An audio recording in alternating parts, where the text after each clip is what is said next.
Right now it's just so big, just one aim. You really get me to hit this picket song, just one aim. Okay, one aim. Check it. Look, see when I let that thing. What's going on, people, man? We back with another video, another Tide Talk. So this time, people, we are talking about the thing that has got the world and got the hood jumping, and that is Freaknik.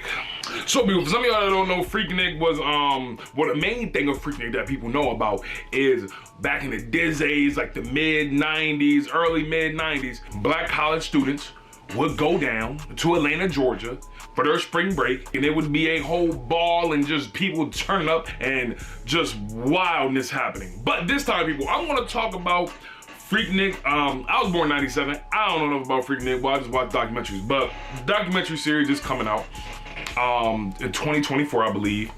Hulu's doing it, and I believe Uncle Luke and Jermaine Dupri are doing Freaknik. Yes, Uncle Luke. That Uncle Luke. Hoochie Mama 2 Live Crew Uncle Luke. That Uncle Luke. Yes. So people, most people have been talking about Freaknik on Twitter. The bad part of it, I do understand the bad part. The bad part, I do understand that you had women just getting pulled out of their cars, women getting grabbed, just getting their clothes torn off of them, this, that, and the third. It was just horrible. Should never happen. Some sides of it, you can, on the True Life documentary video, you can see like people like trying to stop it. You can see some dudes stopping it, and then dudes bringing up like, yo, like, why are we doing this to our black, like, women? Like, why are we doing this to our sisters? Like, come on now, like, why are we doing this? Why are we doing this? Twitter, they were in an uproar, talking trash about like a lot of black men, this, black men that, just degrading them for the most part. I understand their frustration. I get that. I completely understand that. A lot of black men aren't like that, especially me. I'm definitely not like that. And both sides of it, white people were doing it too. You had girls going wild. You've seen that. MTV Spring Break, that stuff was really like, in a way, not the same thing as Freaknik or Girls Going Wild, but similar to it. Just how the craziness, just the raunchiness. The 90s were, if you look back at it, a crazy, like, not say a crazy time. A crazy time. It was a lot of raunchiness going on. I would say this, because people have this thing like about like certain eras and times.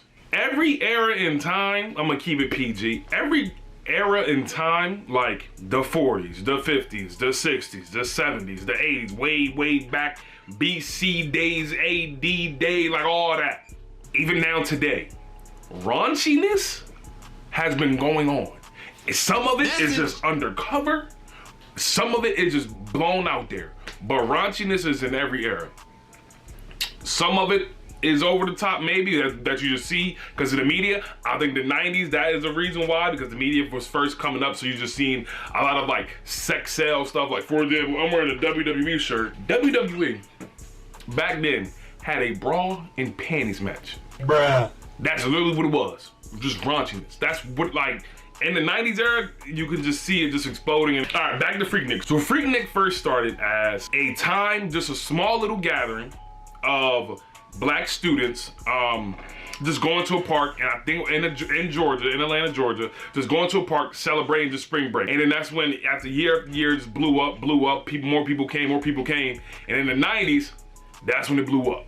That's when it blew up and it went freaking craziness. But for the most part, Freaknik first started as just black people coming together, because it was called Freaknik. It really was called Freaknik because of the dance Freak by Rick James. She is super freak. Super freak. She's super freaking. And then Nick for Picnic. And then it just blew up after that to what we now know as Freaknik of today and the raunchiness. But even during the raunchiness, watching the documentary, the MTV documentary, just seeing little clips and stuff, it was a good time for black people. Some people had good experience, some people didn't. Black college students just went down having a good time in Atlanta, Georgia, which people know as the mecca of like our culture, our black culture. They would have like little markets and stuff just around Georgia, step shows for the fraternities and sororities for the Greeks and all that. So it was a good time. It was a good time. What I wish I would have went there, part of me no, part of me yes. The good side of like just black people coming together, having a good time, even like just a party and all that, cool. Like I like to go out, have fun and stuff, but not the girls getting grabbed, like just dudes grabbing them, ripping off their shirts, like the raping going on, like that's wild. That's too much. That's too much. But the other side of it is black people just getting together, having a good time.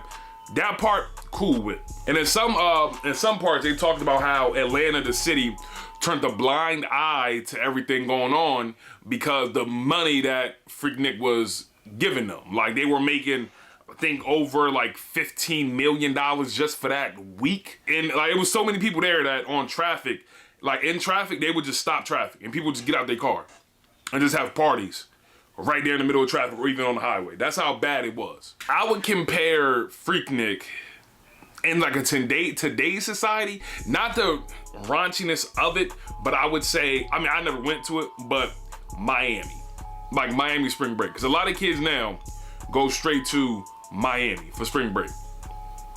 Like when it gets to spring break time, everybody goes to Miami and then Miami gets shut down. Like that's the only thing I can compare it to. Is like a crowd, massive people just going to one area. Well, I would say not just people, for the most part, like black people. And it was Miami. And there's been all these stories and stuff of Miami getting shut down pretty much every year around like spring break time. Do I think Freaknik will ever happen again? Probably to the level of what it was? Nah, probably not. I see people trying to start it up, like talking about, oh, Freaknik party, oh, we're throwing a Freaknik party. Like, just stop. But just stop. You can have a party. I'm not opposed to having parties, but it's calling it Freaknik and stuff, like, stop. And it's 2023. Phones are everywhere. Cameras are everywhere. Back then, phones weren't really a thing. You had your camcorder. That's what really was like recording videos and stuff. It was camcorders. Now, everybody got a camcorder. Everybody got a phone. Yeah, hopefully you enjoyed this video. Until next time, subscribe to the channel. Subscribe to DTV, all that good stuff, man. What's your thoughts on Freaknik, if you ever attended? If you did, how was it? How was your experience? And if it does happen, what are your thoughts? What if it does happen in the future? Because the documentary's coming out, so you know people are gonna try and recreate it. So hopefully you enjoyed this video. Until next time, subscribe to the channel, and all that good stuff. And just like that, we gone.